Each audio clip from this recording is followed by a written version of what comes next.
It's the weirdest thing tonight. I feel strange. I feel like something shifted just now and I had to make this recording. You see, when you go through your whole life in pain from the day you came out the womb, and then you curse the day you came out because it was the worst experience in your life. When God filled you up to the tank from your foot to the top of your head of love, loving people, pleasing people, want to help people. And you couldn't go a day without actually helping someone. Always find a way to help them.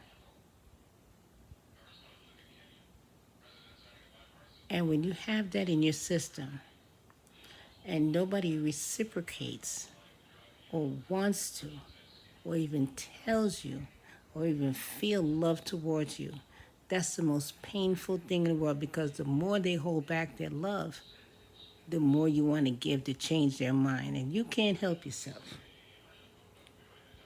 So you waste all these years,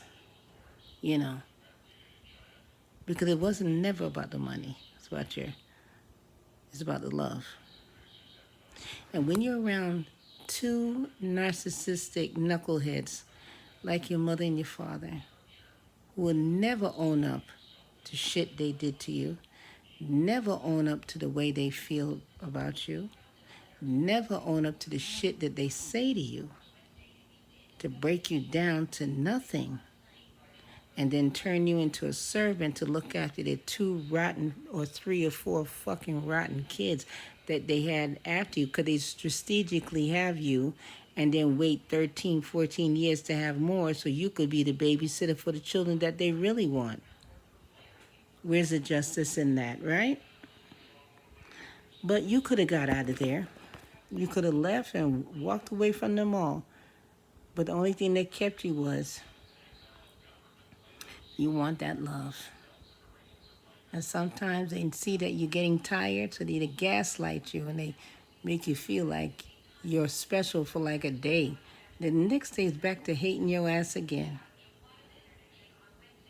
So you're like a horse that's tied to a plastic chair, not knowing that they have the freedom to leave. And you thinking that you stuck there, your spirit make you stuck there, and that's how they get you. But let me say this, once you reach a certain age and you get older, remember, you're getting older every day. Remember what you did to people. Remember how you made people feel. Remember that. Because it's going to catch you up with you little by little. And then guess what? When your ass get old, you're going to get the same fake love. And people are going to use you the same way you used people like me. Scapegoats. You see, your parents, narcissistic parents, whether it's the mother, the father, or both of them, they train the little children that are under you to hate you. They say bad things about you. They lie on you. They make you seem like you're crazy. So when you repeat all the things that happened to you of what your parents did to you, the little ones don't give a fuck because they think you're a liar. Because the parents tell them that you're a liar. But we call them flying monkeys, you see. So it's a waste of time for you to even have a relationship with your younger brother or sister, because they don't give a fuck about you. They only act like it.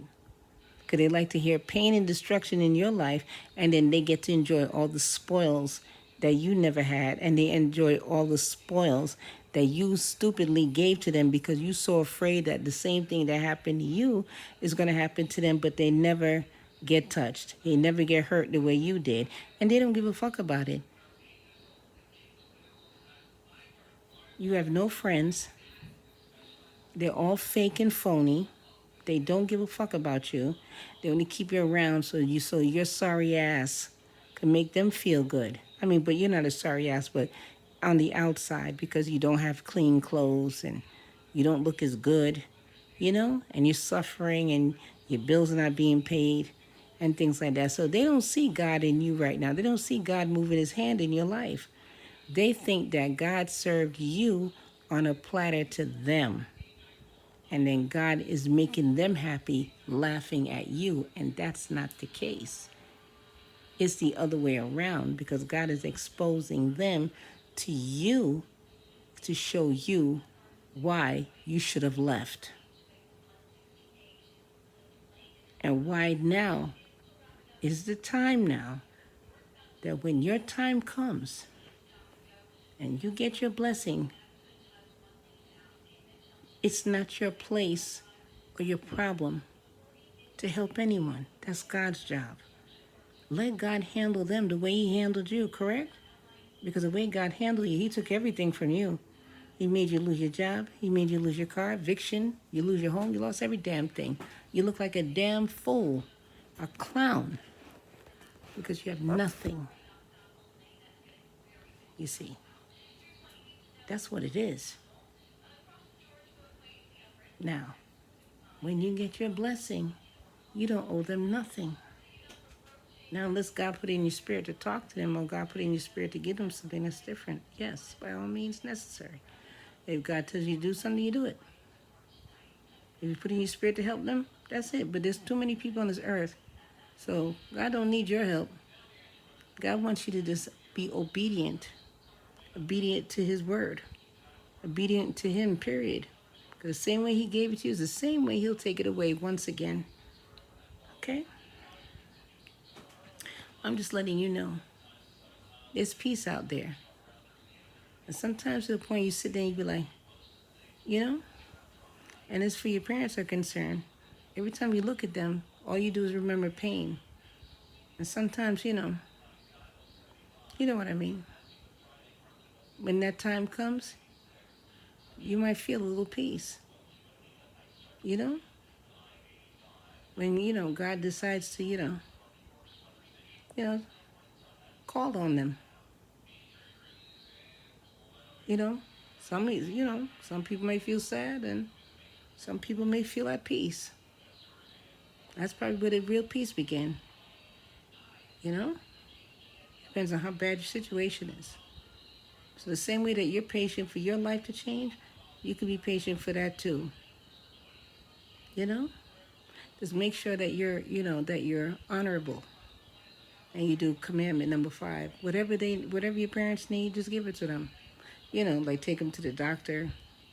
They need to. Take them out to lunch every now and then.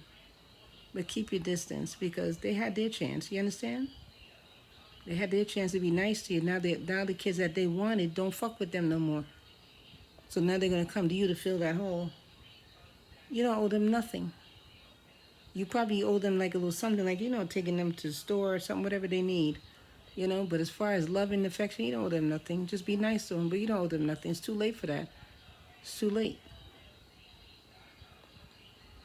And some of your parents, turned you into a monster, a lying monster, and then blame you for what they made. And you so soaked up in it, you can't even get out of the monster, being a monster. When I mean a monster, I mean like you're telling lies, you're gossiping, all that stuff. And then the parents turn around and tell people that's your nature. They don't know where you came from, but they're the ones who fucking made you into a gossiping, lying monster. And they won't own up to it because you lied for them.